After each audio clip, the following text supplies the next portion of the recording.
Hi there, and welcome back to Stillwater's ASMR. It feels so good to be saying that again. It's been so long, and I'll have to double check how long it's been, but I know it has been months. I'm not sure exactly how many, but I know it's been a while. I think it's probably been my longest stint that I've not uploaded since I started my channel, and I'm hoping that is going to change. If it's any consolation, it's vexed me as much as possibly any of you that I've not been able to upload. I've really wanted to, but I've just not had the time. So I've got so many different things I want to say and mention, and it's just trying to gather all my thoughts, which are running around everywhere like little chickens. Or kittens. Kittens get everywhere.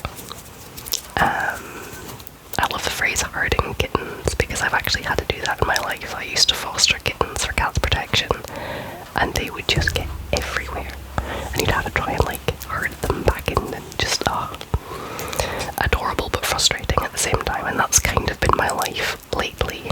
I've had a little girl that's adorable and frustrating, just like me.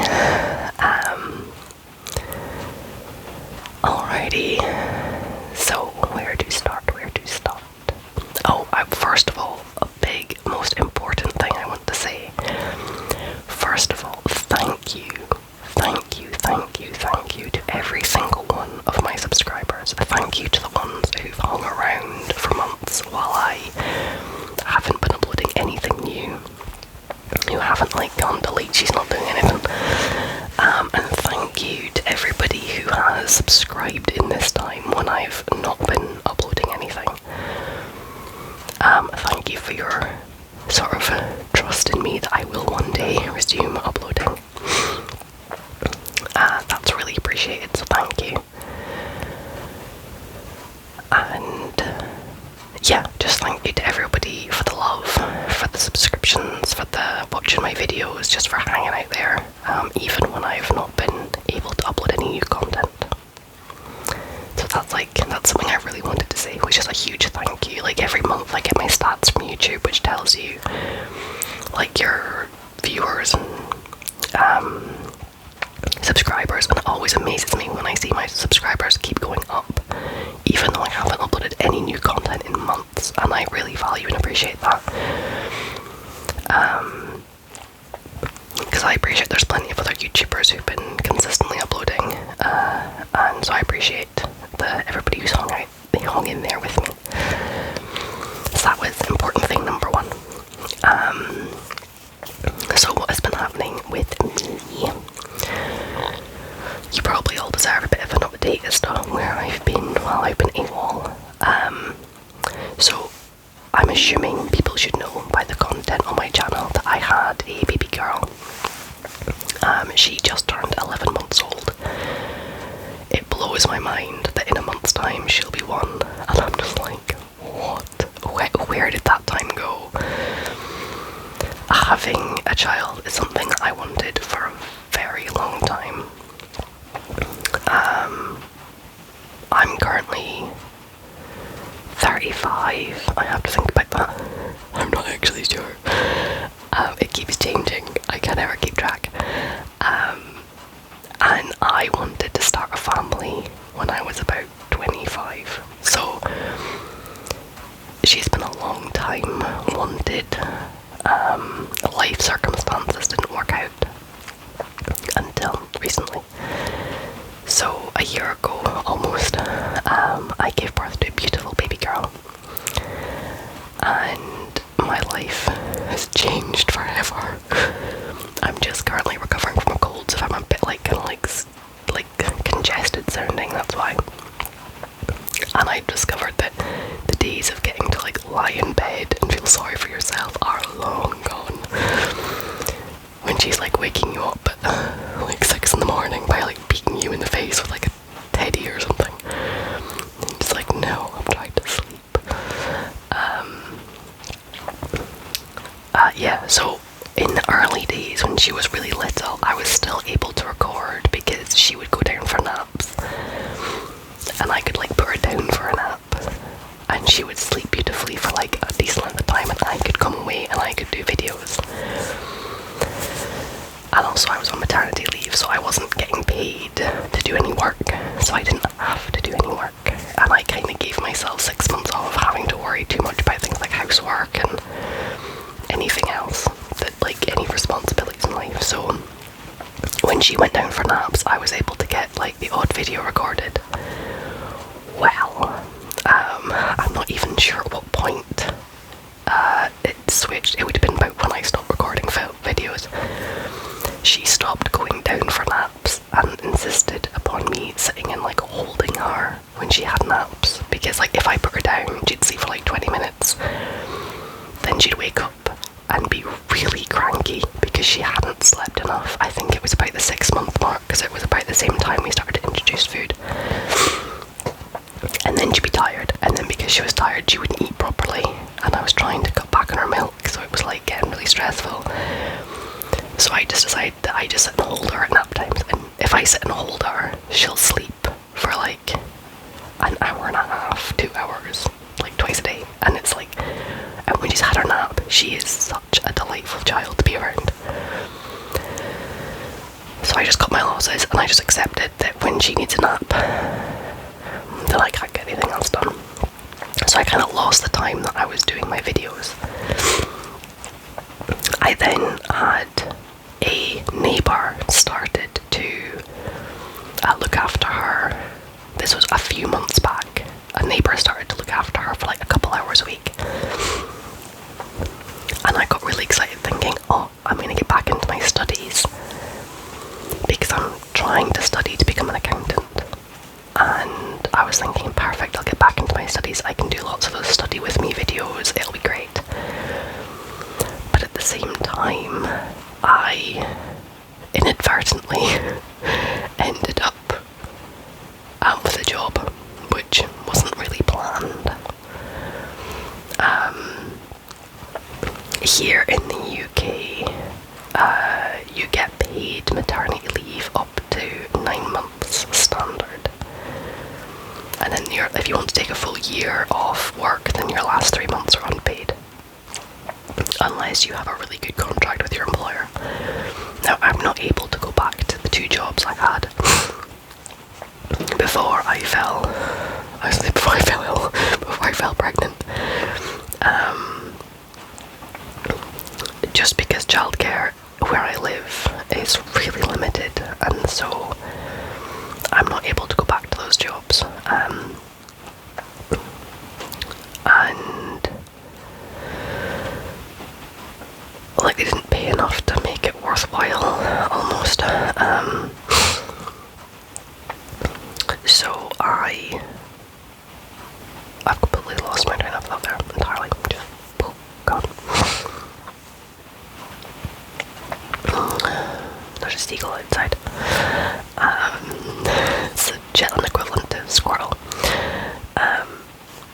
Yeah, so I wasn't able to go back to my previous jobs, but I was doing like a voluntary role with a local charity, and there was so much work that needed to be done and still needs to be done, and I put forward the proposal to make it a paid role, because none of the volunteers had the time to be able to commit to doing the work that needed to be done.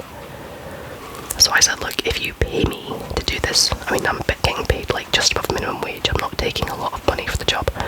Basically, I'm getting the same pay as what I was getting when I was doing like the cleaning and stuff before I went off maternity. But I was like, if you pay me to do this stuff, then I can justify doing it. I can create that time. And then I quickly realised that like you can't get stuff done with a small person around, like you just can't. So the time that my daughter was going to my neighbour became like sacred time.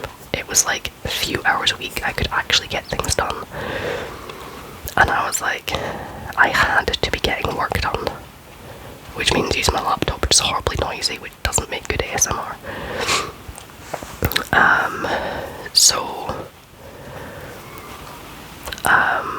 I then actually realised that there was so much work that needed to be done for this charity that I didn't have enough. The half a dozen or so hours I was getting from my neighbour, which was not enough, and I was needing to get like on with housework. I was needing to get on with, we've got a croft, and there's like so much paperwork involved with that. I had to do paperwork for funding, applying for grants and all this kind of stuff, and there was so much that needed to be done. And I started to really struggle. Like those first 6 months were like quite blissful, and everyone always says it's really hard with like a really little baby because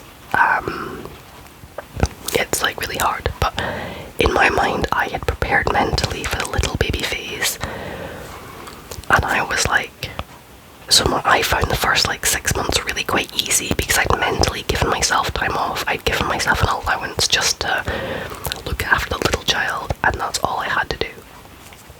I just had to keep a little person alive every day, and that was it. I didn't worry about like housework and all these projects I wanted to do or the things I needed to do. And now that she is bigger, and like you hit a point where you kind of have to get on with life. You can't live in that little bubble of just you and the baby and not doing anything else. And so I've hit that point, and I'm like, I really need to be getting on with stuff now. There's the craft paperwork. I'm now getting paid to do actual work, and like there's just so much that needed to be done, and I was like, I need to get on with this. So I made the decision about a month ago to start paying to put my daughter to an unofficial, like there's no official childminders, like registered childminders on the island that I live. There's none, because there's so much paperwork involved and nobody wants to do it. So there's a lady who used to be a registered childminder like back in the day, and then she gave it up, and then she went back to childminding for a while, and basically it was like supply and demand. When there's people that needed her, she would like come like a superhero and do it for a while, and then when their kids went to school, then she'd stop. And she's currently looking after a couple other little girls certain days a week, and so she's very kindly agreed to take on my daughter a couple days a week, and it has been so helpful. She takes her for like a whole 6-hour stint, and it has been wonderful. I've been able to like catch up on housework. I've been able to get a lot of work done for my job, and a lot of the craft stuff which was really needing to be done. So it's been just wonderful. But then I'm stuck in this difficult position that because I'm paying for someone to look after my child, and it's still like a finite number of hours a week, those hours are so precious. And my life coach was saying to me, because I've been seeing a life coach for like the past year, and she's been saying to me like, make sure you have time for you. And I was like, I can't afford to have time for me, because that time that she's with the neighbour or with the childminder, I have got such a massive backlog of stuff that needs to be done. I can't afford to be like having a bath or going for a walk or doing something for me. And that included like recording YouTube videos, because I enjoy doing YouTube videos. But in the order of things in my life, paid work has to come first, and looking after the house and YouTube videos were like further down that list. And I was really struggling because I really wanted to be doing my YouTube videos, but I just didn't have enough hours. And the problem is it has to be done in that time when my daughter is out of the house and my husband isn't home.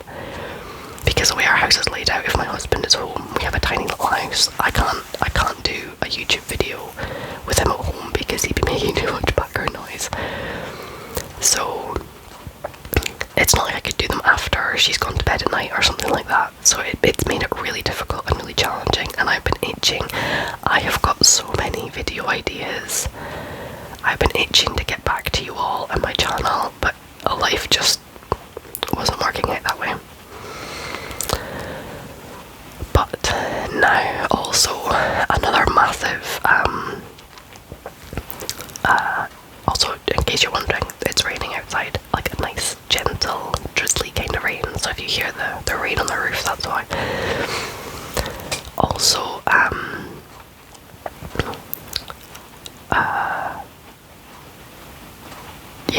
massive drain on my time is I have been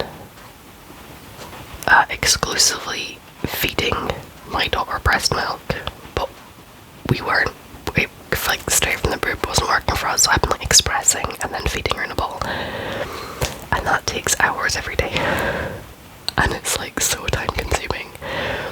She's now 11 months.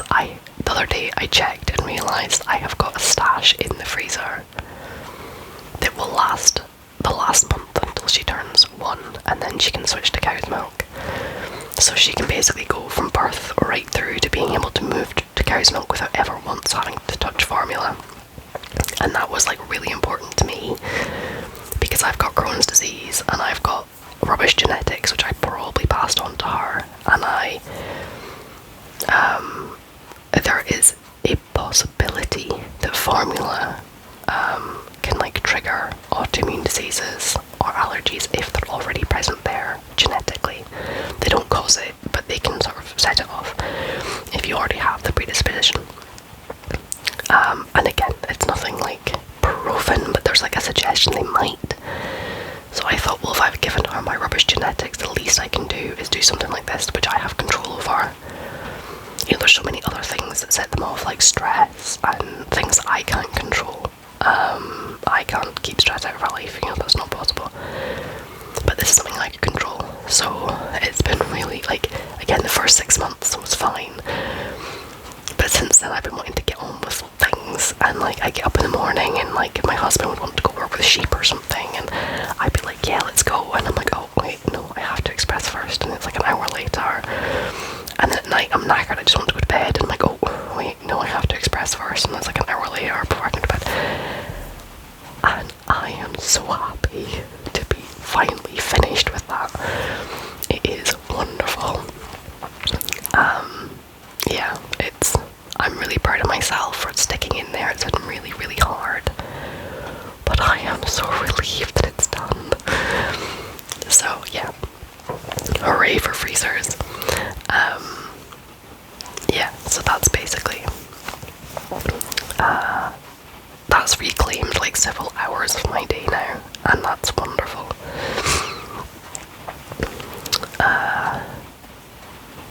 I'm trying to think what else. So technically now, if my husband goes to bed fairly early, then I could sit and record a video in the evening before I go to bed now, whereas before that just wasn't, you know, like, he'd go to bed and I'd still have to be up expressing, and then it would be like an hour later, and then I'm like, I just want to go to bed. Whereas now, there's the possibility that I could study a bit in the evenings. So it's kind of like, ooh. I'm trying to think what else has been going on. We've been busy on the farm, so we had a difficult year this year with the hay because the weather just was not cooperating, but thankfully we managed to get it made. Our production was down massively on last year. Hang on, I need to sniff. I love the feature on this phone where you can like pause and then like hit play again, so I don't have to like stop and like make a whole new video. Then I have to like splice them together later, so hopefully, all going well, I can just upload this video at the end straight up without having to do any editing, so it'll actually be up to date, which would be great, because so I actually did record a video. I'm trying to think when it was.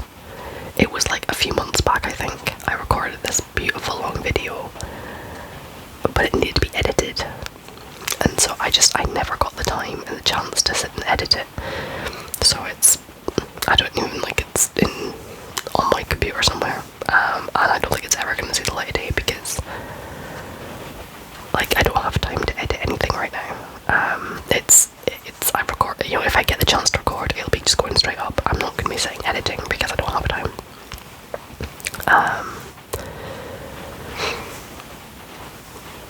Which kind of rules out being able to do anything with paperwork that's got the confidential information on. I think it was that kind of video where I was like sorting through paperwork, but I was going to have to go in and edit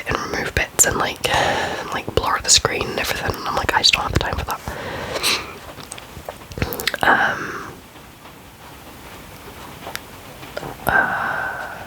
Clipping sheep this year, we bought some electric clippers. They terrified me. I'm sticking with like hand shears, just like scissors. Yeah, absolutely terrifying. I'm trying to think what else. Yeah, that's basically my life has been small child.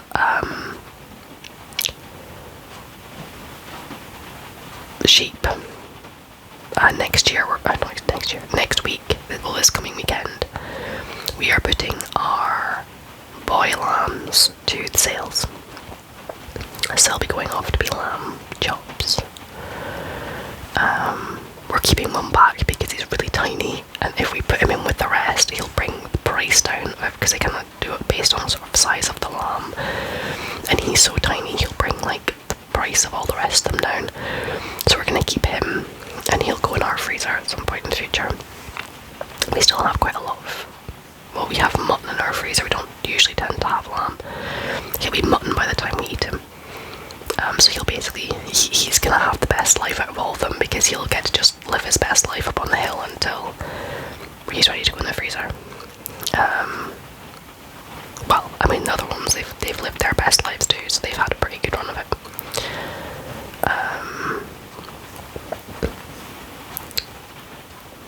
Yeah,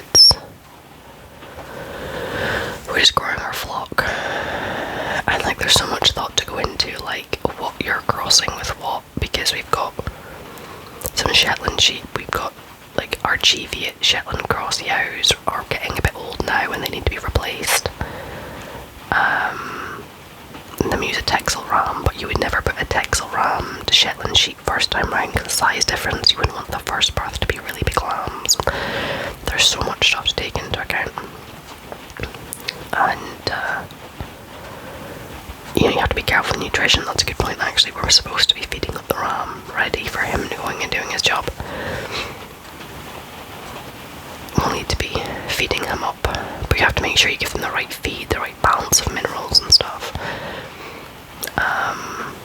If you give rams yow feed, then they can end up with like the sheep equivalent of like kidney stones. I mean, there's just so much to learn.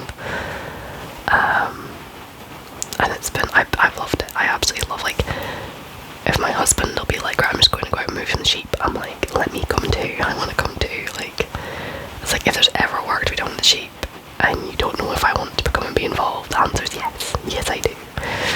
I just love working with the sheep. Yeah, they can be incredibly annoying, don't get me wrong. Like, when you're trying to like herd them and they're just going in all different directions, and like we don't have a dog, so it's like all of us on foot, and you're just like, give me strength. But I do enjoy working with them, even when they are being difficult. And at the moment, like, my husband still has to do a lot of the like manual labour because I've been like baby wearing and stuff. So when we're like wrestling with the sheep, if I've got the baby strapped to me, then I can't really be like wrestling with an adult sheep. But when she gets a bit bigger and we can find ways of containing her like outside of the sheep pens and stuff, then I'll be able to get more involved, more hands-on. When we were clipping sheep, my in-laws came up and my mother-in-law basically took my daughter and they sat and like watched, and she entertained her while I was able to get hands-on and clip the sheep, which I really enjoyed. I really appreciated that. But I was out in like the hay fields raking hay while carrying like about a stone worth of babies. It's like about 8 kilos, or I think a stone is like 14 pounds, I think. So yeah, like quite a lot of baby, and I'm sitting carrying her in the front of me while also doing manual labour. It's been intense. I've even driven the tractor while baby wearing. That was an experience. It was really uneven ground. The tractor's like on an angle, and I was like pooping my pants.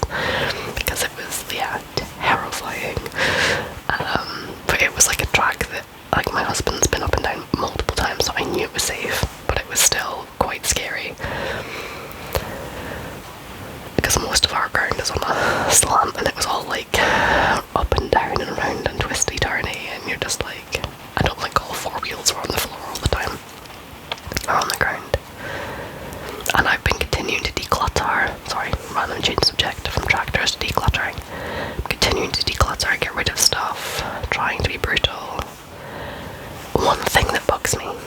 So I watch all these decluttering YouTube videos, and they're all always like, oh, like, I'm a minimalist. I got rid of like 90% of my belongings, and I've never once regretted any of it. And I want to smack those people. I want to smack them upside their head, because I'm always regretting. Like, I can be really brutal when I declutter, and I'll get rid of like a whole bunch of stuff, and I always second guess and regret it. And I'm like, always. And just recently, we've been really struggling with damp in the house. Like, things have been going mouldy, and it's been a nightmare, and it's been like a lot of hassle. And we are just about, like, my husband has just paid for and ordered a dehumidifier, which is the exact same dehumidifier that I used to own when I lived down south in England. And when I moved back home to Shetland, I thought, I don't need this anymore, and I decluttered it. And to have to go out and buy several £100 worth of dehumidifier that you used to own, it's so annoying. I think we might have gotten a bigger model than the one I used to have, but even still, it is so annoying. And that happens to me all the time. Like, we're not planning on having any more children, but I'm terrified to declutter all the baby stuff, because then, like, what happens if we have an oopsie baby? I was a mistake. My parents had 2 children, didn't plan on having any more, and then I came along, and I'm like, what happens if I get rid of all the baby stuff, and then we get a surprise? And then I'm like, I have to go out and buy everything again. Admittedly, a lot of stuff we got secondhand, or got given, so we didn't actually spend. Like, if you went out and bought everything brand new, you can spend thousands and thousands, whereas, like, we really didn't. I do plan on doing some videos about, like, the things that I bought that were a waste of money, and the things that I bought that were brilliant, or maybe not even bought, but just things we acquired, and kind of go through. I've got some, like, baby related ASMR things, like baby toys and stuff that make good noises, and I was going to go through some of the things that we've gotten and that have been like really, really good. So if you want baby content, I've got heaps of it planned, but it's just finding the time. Talking about ASMR, a random like point. Actually, I've got 2. One, I went and got my eyes tested recently, because these glasses are like several years old, which you can tell by the paint that's like chipped off them and stuff. So I've been getting email reminders going like, you're due your eye exam, and it's really important, even if your eyesight hasn't changed, to still go and get your eyes checked, because they don't just check your eyesight, they also check your eye health. Someone I know went for their routine eye checkup, and it was discovered their retinas were detaching and they were going blind without even realising it, and they had to have really gruesome surgeries to fix their eyes, and I don't think one of their eyes is still even fully fixed. So it's so important to go regularly for your eye checkups, to check your eye health. And also, eye exams, best ASMR experiences, some of my favourites. Anyway, I went to get my eyes checked because it had been a couple of years and it was like long overdue, and COVID's died down enough that I was like, yep, let's go do these sort of things. And I got my hair cut.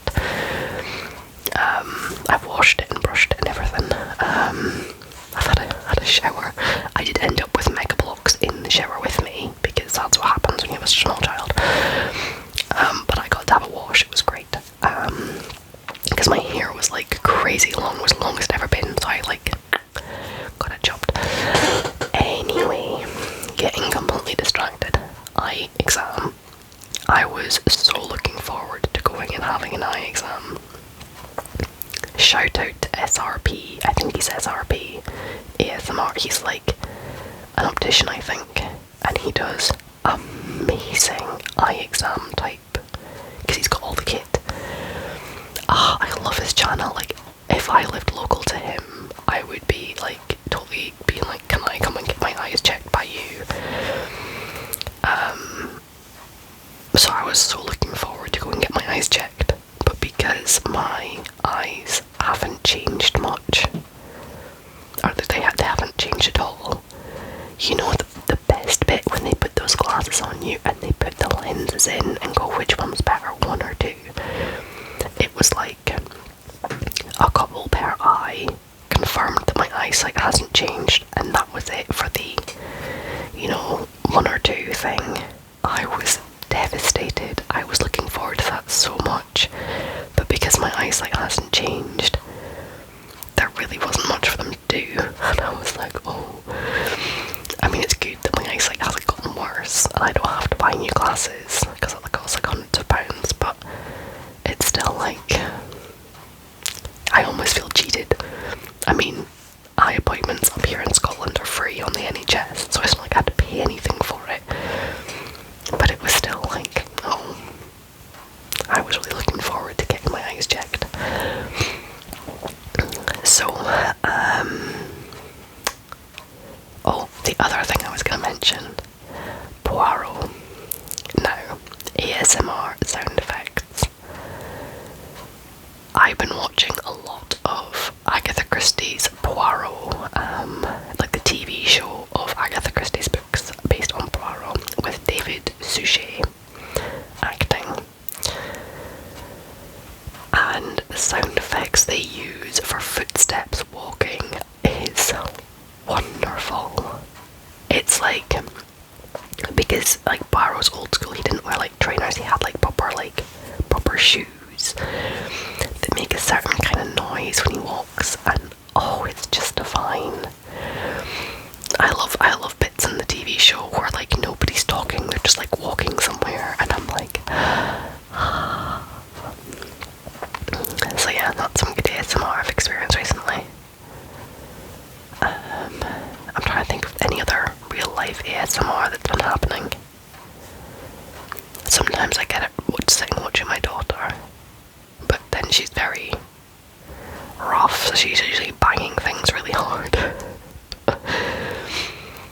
Her favourite thing is standing, I've got a big window in front of me in my office, and she'll stand there like banging on the window and just yelling at the world, and I'm like, you tell them. It's like there's nothing outside, I don't know what she's yelling at, but yeah, she's telling the world what she thinks. But I have to say, she's been really good with our cats. Well, I say cats, plural.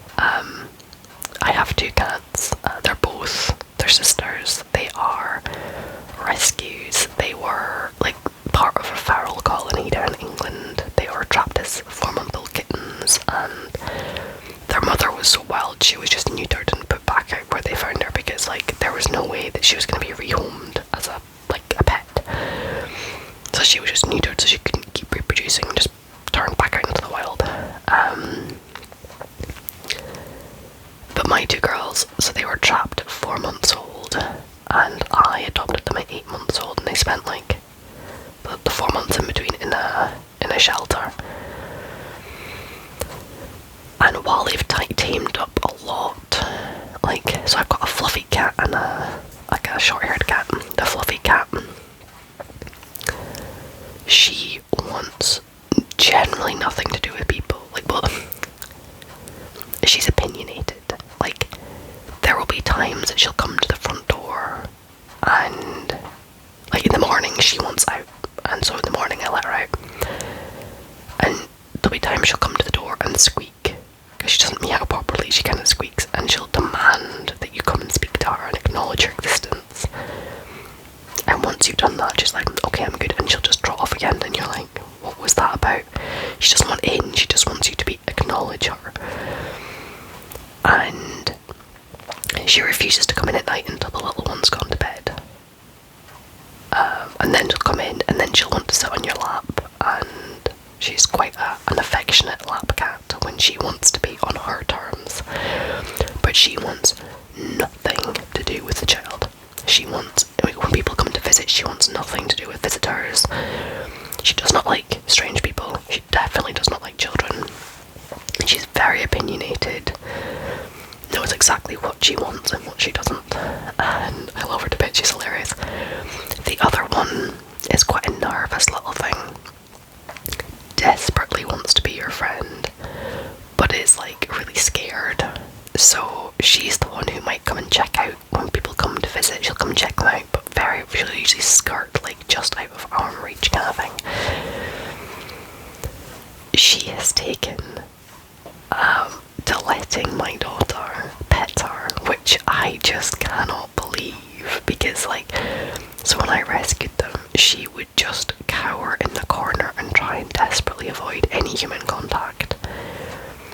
But she's now come to be an absolute snuggle bug, and she loves people, but is just really scared of them. And at first it was like, just run away from the child. And now, I mean, she still does run away from the child, and the child regularly chases her around the house, and she'll just be like, get her away from me. But she started off like sleeping on the sofa, which is within little person's reach. When little person was up during the day, you know, because she'll go out in the morning with her sister, and then she'll often want to come back in again during the day, and she'll like hang out on the sofa with me and my daughter, and my daughter will go up and like pet her. It used to be like smack the cat and poke her eyes, and I've spent a lot of time closely supervising their interactions, and now my daughter will sit and like pet her gently, and the cat will like stay there. She doesn't run off. She just like hangs out there, and she chooses to come and spend time in the living room with me and my daughter, and come and sit like within a hand's reach.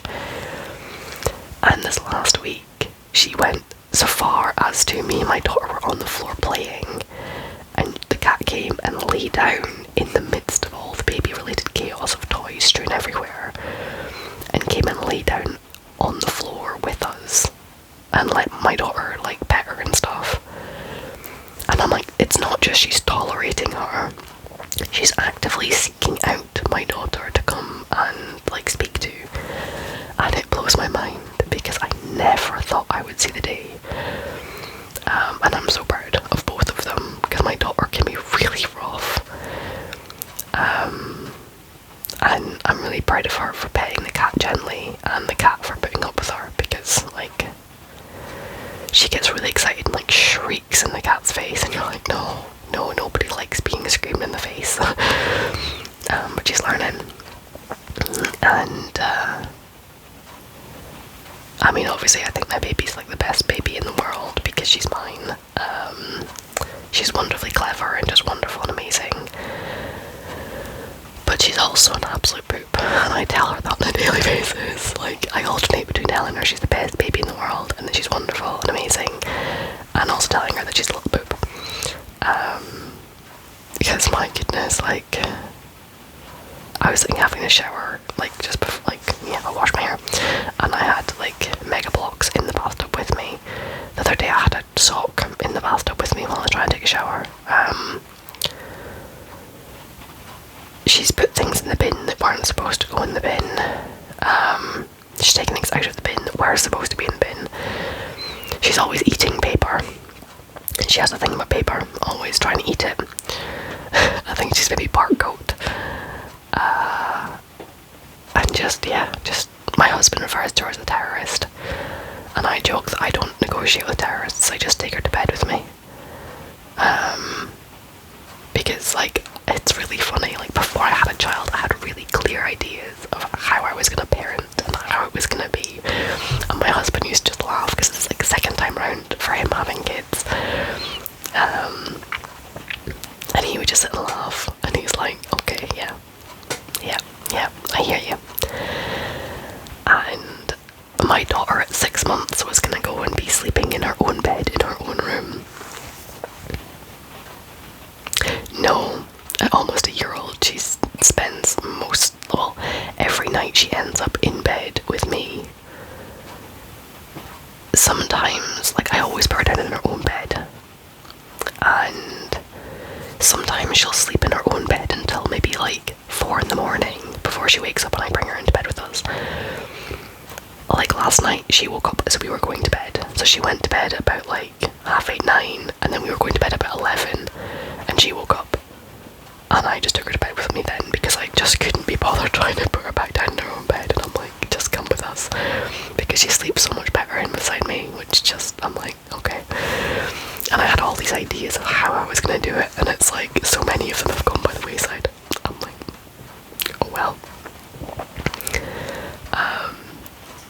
The biggest thing is, I'm like, I'm content with how we're doing things. I'm like, yeah, no, I'm comfortable with how it's going. You kind of have to make it up as you go along, and like, do it your way. Like, there's so many different ways of doing things, and you kind of have to just pick your battles. And not try and compare yourself to other people, because oh my goodness, like, I've got a friend who home cooks all these amazing healthy meals for her children, and I'm like, I ain't got time for that. I just, there's a company here in the UK called Ella's Kitchen, and this guy, like, I'm assuming it's a guy, these parents anyway started home cooking food for their child, and then they started like packaging it and selling it, so you can just buy it. So you get these pouches of food, they're like organic and all healthy, and it's like good food, no additives and stuff. And I'm like, I'm just gonna buy the stuff someone else has made. It makes my life easier. And she's now, because you know she's getting teeth coming in, I can start feeding her what we're having, and that is so handy. Last night we had chili con carne with rice with cheese grated on top, and she was able to just have what we were having, because I cooked it and I just put a bit less salt in it and stuff, and she was just taking handfuls and just like shoving it in as fast as she could, and I was like, that's my girl. She eats really well, thankfully. And thankfully no sign of any like allergies or anything like that, so that's something I'm really grateful about. And I'm gonna have to go and blow my nose, I think. So apologies for that sniff. But yeah, she eats really well. I'm really grateful. Pick your battles in life. That's what it's all about. But I've actually realised that I've been going for almost 45 minutes. So I'm gonna go, because I do need to get some work done before I go fetch my daughter. She's with neighbours today. But I just thought, you know what? Today I'm prioritising me, and I want to do an ASMR video, because I haven't done it in forever. So, hey, love you all, and I will catch you all hopefully soon with more content. And you guys take care, look after yourselves, do what you gotta do, and yeah, take care, and I'll see you again sometime soon.